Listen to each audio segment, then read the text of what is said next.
লংগদু দিঘিনালা সড়কে ডিজেল সংকট, মাহিন্দ্র চালক ও যাত্রীদের চরম দুর্ভোগ। রাঙামাটি লংগদু থেকে খাগড়াছড়ি দিঘিনালা সড়কে চলাচলকারী যাত্রীবাহী মাহিন্দ্রগুলো তীব্র জ্বালানি সংকটে পড়ছেন।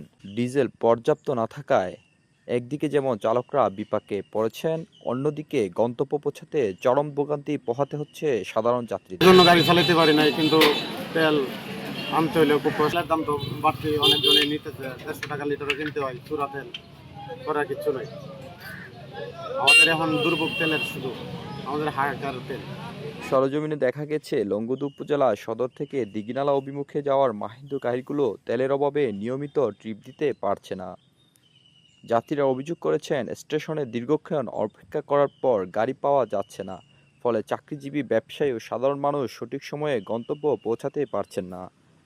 দিঘিনালা থেকে আসা চালকরা জানান, খাগড়াছড়ি প্রান্ত থেকে সীমিত পরিমাণ তেল নিয়ে এলেও লংগদু প্রান্তে এসে তারা কোনো ডিজেল পাচ্ছেন না, ফলে অর্ধেকের বেশি গাড়ি এখন রাস্তায় নামানোর সম্ভব হচ্ছে না। আমরা দিঘিনালা থেকে আসি, মনে করেন দিঘিনালা থেকে 5টা তেল দেয়, এখানে এসে আমাদের আপডাউনে লাগে 6টা 6:30 তেল। এখানে এসে আমরা তেল পাচ্ছি না, আমাদের অনেক একটা ভোগান্তি হচ্ছে, আমরা যেতে পারতেছি না। আমরা যাত্রীদেরকেও এই সুবিধাটা আমরা দিতে পারতেছি না। সারাদিনে একটা ট্রিপও আমাদের ঘোরা হচ্ছে না, কখনো এখানে আইসা গাড়ির জন্য তেলের জন্য বসে থাকতে হয় আমাদের।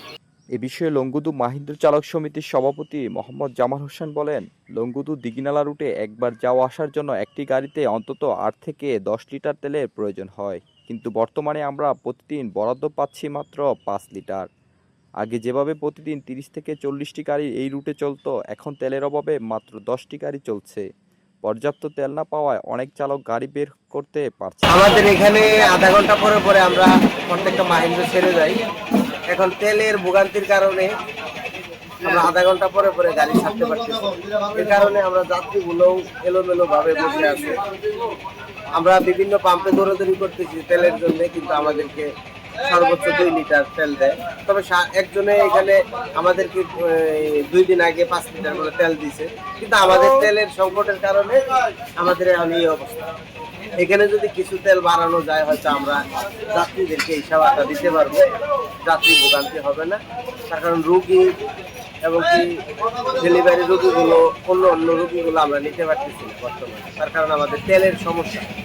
দ্রুত এই জ্বালানি সংকট নিরসন করা না হলে এই রোডে যান চলাচল পুরোপুরি বন্ধ হয়ে যাওয়ার আশঙ্কা করছে সংশ্লিষ্টরা।